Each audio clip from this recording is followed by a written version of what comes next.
Alright, hello everyone. My name is Disc, and in this raid video we're going to be talking about Disciplined Priest in Mythic, Sepulcher of the First Ones, playing against the Vigilant Guardian. I am running an Evangelism spec as Kyrian Pelagos. I was looking over the logs, and I think actually Spirit Shell is the better play here, but Evangelism works just about the same and is still a very viable build. This fight really doesn't require much of us except covering the exposed cores, which line up perfectly for our cooldowns. But I wanted to bring in this graphic for everyone to look at. This marks all of your Evangelism casts. We have 4 total. The middle 2 are from the exposed cores, and it's a pretty basic back and forth rotation between Boon, Shadowfiend, Boon, Shadowfiend. Some fights you will see a doubling up of cooldowns, but this one's kind of just a back and forth.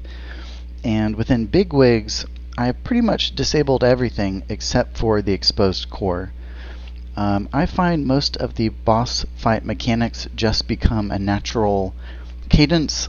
I don't really need my screen to make noises at me or splash things on my in my vision. I don't need any of that except for the things prevalent to my ramp.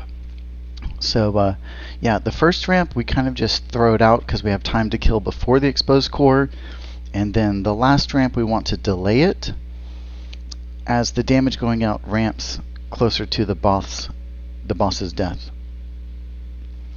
But we're about to get going here. I'm not really going to be going over mechanics of this fight. I'm going to assume you already know, dodge ground damage and what to do if you're selected with a mechanic.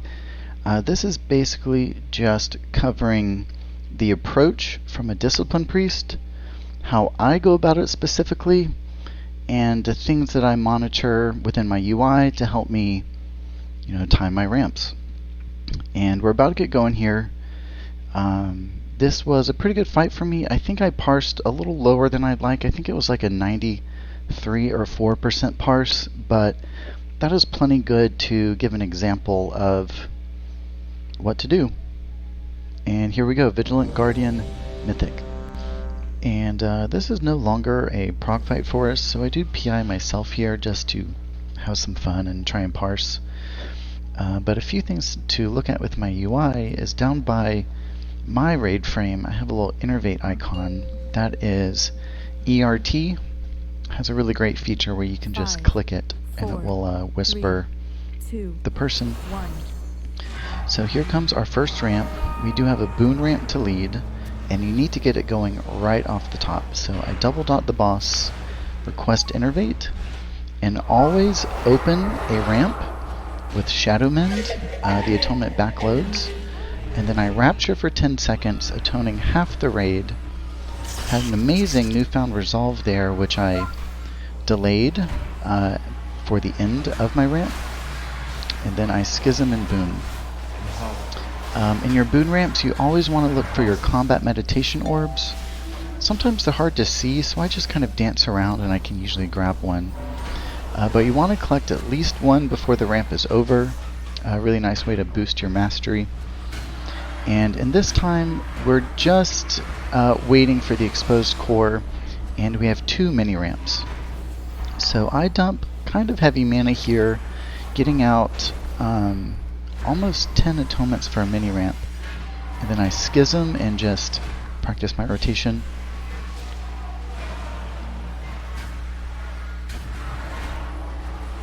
And our Shadowfiend ramp, which is next for the exposed core, is a little bit different of a rotation.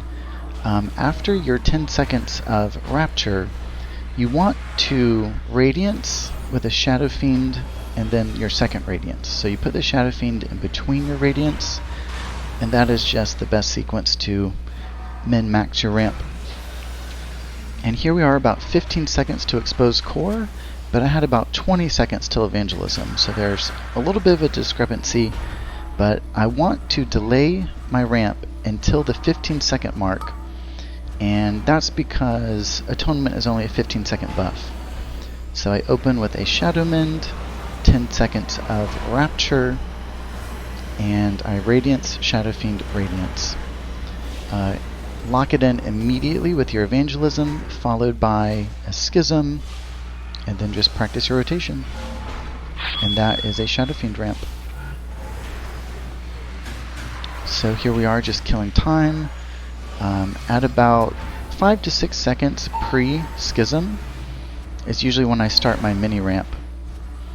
So I hand out a handful of regular atonements with a Radiance and a Schism, and that was a second perfectly timed Newfound Resolve. And the best way to proc them is wait until your ramp is finished. So I track its despawn timer and I add a delay. We have one more mini ramp. Getting out kind of a heavy amount of atonements, followed by Radiance and Schism. And that mini ramp wasn't timed that well, there was no damage going out. Definitely could have delayed it by 4 or 5 seconds and gotten more out of it. But we're moving on. We're about to our third ramp, second exposed core, and this is our boon ramp. So I refresh my dots, and I'm watching my exposed core timer. Here we are at 15 seconds. I request Innervate, lead with a Shadow Mend.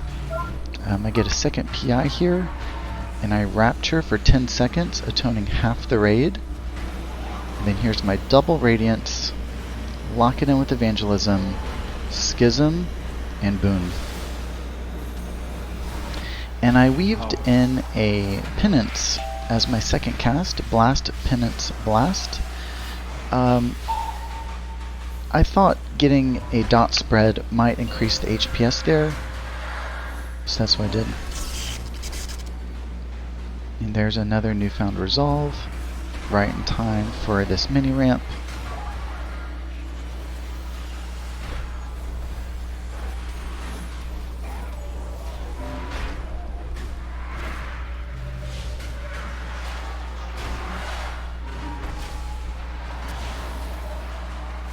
And just killing a little bit of time here.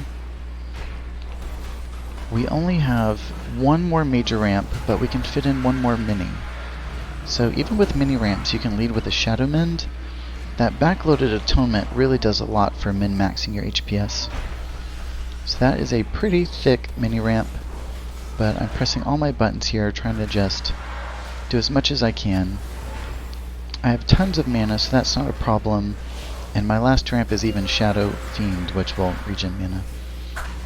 So Evangelism is ready, but I'm trying to let the boss die here a little bit.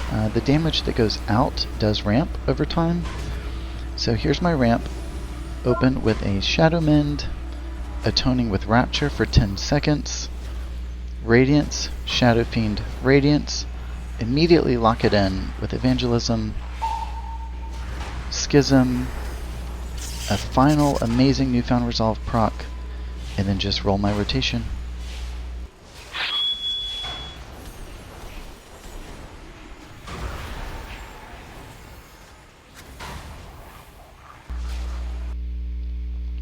And that was it. Mythic Vigilant Guardian as a Disc Priest. I think the hardest part about playing this spec are your ramps, and that's just because of how particular they are. So with my UI, I use VuhDo for my bars, and you probably saw how I have a script to change the color in the presence of atonement. That is my biggest weapon when it comes to this spec. It really helps you track your atonements at a glance, and it's made the biggest difference for my playstyle ever since I started doing that. But this fight, I think I only parsed around a 90, and that was because of some missed ramps. But I think it was a good enough example to talk about it and kind of explain which spells go where and when. Yeah, until next time guys, Disc out.